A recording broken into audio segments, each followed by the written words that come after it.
यकीनी तौर पर उन्होंने ये पैगाम दिया है कि हम आज भी वहीं पर खड़े हैं जहां पर हम खड़े थे। आईजी पंजाब इनाम गनी कहते हैं धमाका मुल्क दुश्मन अनासिर की कार्रवाई है। हाफिज सईद का घर टारगेट होने के सवाल पर उन्होंने कहा कि हाई वैल्यू टारगेट घर के करीब पुलिस पिकेट है। लश्कर के चीफ हाफिज सईद का बेटा, खबर कंफर्म नहीं है, खबर ये आ रही है कि उसकी हत्या कर दी गई है। जो अबडक्टर्स उसे उठा के लेके गए थे उन्होंने उसकी हत्या कर दी। वो आईटी पे काम कर रहे हैं, हमारे कहाँ काम कर रहे हैं। नए नए तरीके याद करने हैं, मांगना कैसे है। अब बांध रोड लेनी है, ठीक है, लत बन लेनी है, ये मांगने के नए तरीके सिखाते हैं। रहा है कि पाकिस्तानी खुफिया एजेंसियां हाफिज के बेटे का पता लगाने की कोशिश में है। जो अबडक्टर्स लेके गए थे उन्होंने उसको बहुत टॉर्चर करके उसकी हत्या की। उसकी लाश जबा वैली में मिली। केपीके ने 70 साल से एक आदमी कश्मीर का ढोल बजा रहा था, उसकी खा रहा था, उसकी पी रहा था, उसकी पहन रहा था।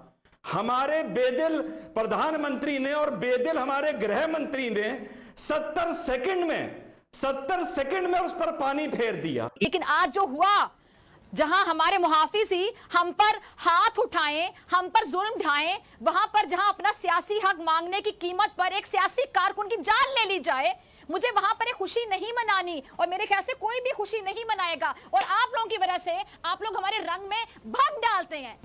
तुम लोग नंगे हो गए हो, नंगे, और तुम्हारे लिए ये लेके आया हूं केले का पत्ता और इसमें मैंने बना दिए छेद।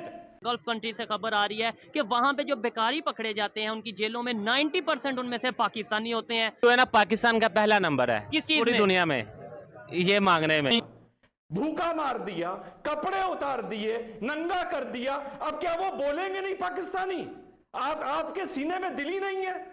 चीमा, मैं तुम्हारे साथ खड़ा हूं, हिंदुस्तान का मुसलमान, इस दुख की घड़ी में। चाइना आपका दोस्त है? कौन है? चाइना। आपको किसने कहा? हम तो गुलाम हैं, उनके कर्जा कितना लिया आपने? मुसलमान वो भी हैं। रिजवान अहमद का मैं रुख करता हूं। रिजवान साहब, भारत के मुसलमान हैं आप, लेकिन ये कमर चीमा और इमरान खान प्रधानमंत्री हैं, लेकिन वो बात ऐसे कर रहे हैं जैसे वो मस्जिद में तकरीर दे रहे हैं, और वो भी हाफिज सईद के बगल में बैठकर। अमीश भाई, जय हिंद, वंदे मातरम। जितने भी यहाँ हमारे भारत के पैनलिस्ट हैं उनसे मैं कहूँगा पहले मेरी बात सुन लें। देखिए अमीश भाई, मुझे आज आपकी एक बात समझ नहीं आ रही है, बुरा ना मानिएगा। मुझे लगता है जैसे आपके सीने में दिल ही नहीं है, आप बेदिल इंसान हैं। अरे साहब, 70 साल से एक आदमी कश्मीर का ढोल बजा रहा था, उसकी खा रहा था, उसकी पी रहा था, उसकी पहन रहा था। हमारे बेदिल प्रधानमंत्री ने और बेदिल हमारे गृह मंत्री ने 70 सेकंड में उस पर पानी फेर दिया, भूखा मार दिया, कपड़े उतार दिए, नंगा कर दिया। अब क्या वो बोलेंगे नहीं पाकिस्तानी? आपके सीने में दिल ही नहीं है? चीमा, मैं तुम्हारे साथ खड़ा हूं, हिंदुस्तान का मुसलमान, इस दुख की घड़ी में। तुम लोग नंगे हो गए हो, नंगे, और तुम्हारे लिए ये लेके आया हूं केले का पत्ता और इसमें मैंने बना दिए छेद। अपने प्रधानमंत्री से कहो ये केले का पत्ता लपेटे और जाके यूनाइटेड नेशन के बाहर सीढ़ियों पर बैठे। ये हिंदुस्तान का मुसलमान का पैगाम है तुम्हारे लिए, और मैं तुम्हारे साथ खड़ा हूं आज, मैं तुम्हारे साथ हूं। देखिए, क्या आप समझती हैं कि डीलिमिटेशन होगा? ये एक ही सवाल है, ये नहीं कि इलेक्शंस कब हों। अगर इलेक्शंस कभी भी हों, अगर उनको धांधली के नतीजे से, तो फर्क क्या पड़ता है आज धांधली हो या कल धांधली हो? धांधली तो होगा, तो दैट्स नॉट द पॉइंट।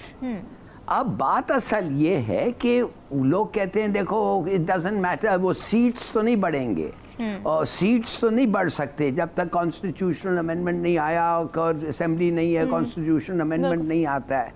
नहीं साहब, सीट्स की टोटल नहीं बदलेगी, मगर सीट्स के अंदर जो नतीजा होगा वो बहुत बदलेगा।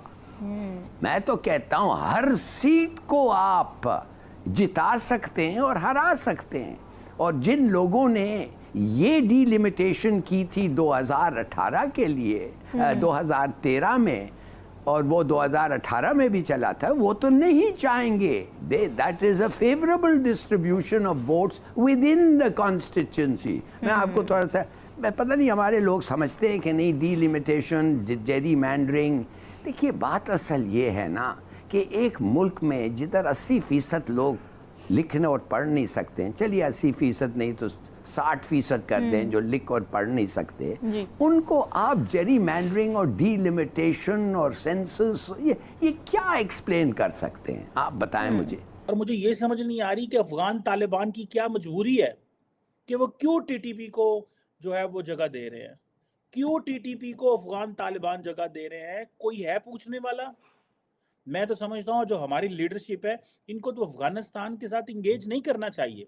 अगले दिन तो हमने इनके बॉर्डर बंद किया था और ये घुटनों पे आ गए थे, और आमिर मुत्तकी ने कहा जनाब कि हमें तो प्लीज़ थोड़ा टाइम दें, और हमने 200 एंटी मिलिटेंट पाकिस्तान जो ग्रुप से पकड़ ली। आज उनको पता था कि आज का दिन पाकिस्तान में छुट्टी है, दुश्मन को पता है उसको छुट्टी है, आज पाकिस्तान में छुट्टी है, और आज पाकिस्तानी अपने नबी की किससे देखे। एक वक्त था हम कहते थे लो जी साड़ी इंडिया ना लड़ाई है, और भाई क्वेश्चन ये है कि इंडिया तो अपना काम कर रहा है, इंडिया तो जाके वो कह रहा है जी हमारी तो चीन से लड़ाई है। अब वो तो कह रहे हैं कि जी हमें तो इमर्जिंग टेक्नोलॉजीज में जाना है।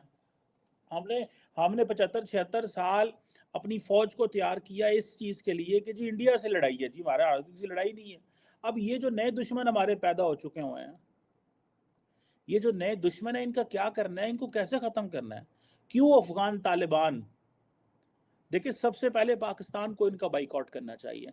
बाइकआउट कुछ भी ना कहें, कोई इन पे हमला ना करें, कोई इनको जो है वो नुकसान ना पहुंचाएं, सिर्फ दरवाजा बंद कर दें, सिर्फ बॉर्डर बंद कर दें।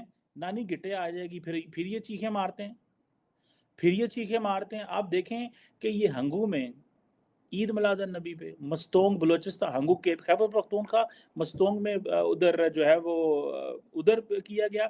और आज सुबह, let me tell you one more thing, आज सुबह 5-6 बजे के करीब ये जो क्या उसको बोलते हैं, बलोचिस्तान की ये एक इलाका है ज़ोब, ठीक है जी, वहाँ से अफगान तालिबान जो है उन्होंने अलाउ कर दिया कि टीटीपी जो है वो यहाँ से निकले, और 3-4 हमारे जवान वहाँ पे शहीद हो गए। उन 10 इतने बंदा की करें? मैं किससे वो क्या कहते हैं, एक शेर है ना, मैं किसके हाथ में अपना लहू तलाश करूं, सारे शहर ने पहन रखे हैं दस्ताने। सो क्वेश्चन ये है कि हम कहाँ जाएं? ये लोग क्या हमारे साथ कर रहे हैं? और अफगान तालिबान खामोश हैं, और ये किसी का कोई कसूर नहीं है, ये हमारा अपना कसूर है। क्यों? क्योंकि हमने अफगान तालिबान की इतनी मदद की दुनिया में, सानू बड़ा चाह सी, असी सिर ते चुक चुक रख दे साइना, बस अफगान तालिबान आ जाए, वो आ जाए, वो आगे